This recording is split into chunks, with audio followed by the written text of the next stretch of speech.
വയനാട് കേരളത്തിൻ്റെ ഭാഗമല്ലേ? ആ കേരളം ഇന്ത്യയുടെ ഭാഗമല്ലേ? നക്കാപ്പിച്ച കൊടുക്കുന്ന പോലെ 625 കോടി കൊടുക്കുകയാണ്. എന്നിട്ട് അവരുടെ കേരളത്തിൽ വന്ന് വലിയ ഗീർവാണ പ്രസംഗം നടത്തിക്കൊണ്ടിരിക്കുന്ന ഇവിടുത്തെ മന്ത്രിമാരൊക്കെ. ഒരു നാടിനോട് കാണിക്കണം, മര്യാദ കാണിക്കണം. അത് കാണിക്കാൻ നരേന്ദ്രമോദി വന്ന് കുഞ്ഞിനെ എടുത്തു. നല്ല കാര്യം, ഞങ്ങളെല്ലാം സന്തോഷിച്ചു. അദ്ദേഹത്തിൻ്റെ മനസ്സിലൊരു എമ്പതി ഉണ്ടായി നമ്മൾ വിചാരിച്ചത്. പക്ഷെ എന്താ സംഭവിച്ചത്? ആ ലോണാക്കി കൊടുത്തു, ഗ്രാൻഡ് ലോണാക്കി.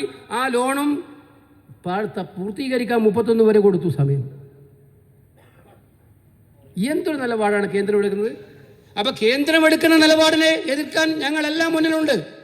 പാർലമെൻറ്റിൽ ഞങ്ങൾ ശക്തമായിട്ട് ആദ്യം മുതൽ അവസാനം വരെ ഉണ്ട്. അതിനകത്ത് പ്രധാനമന്ത്രിയുടെ മുഖത്ത് നോക്കി കണക്ക് പറഞ്ഞ് വാങ്ങിക്കാൻ ഇനിയുള്ള ദിവസങ്ങളിലും ഞങ്ങളുടെ പോരാട്ടം തുടരുക തന്നെ ചെയ്യുമെന്നുള്ള സംശയം വേണ്ട.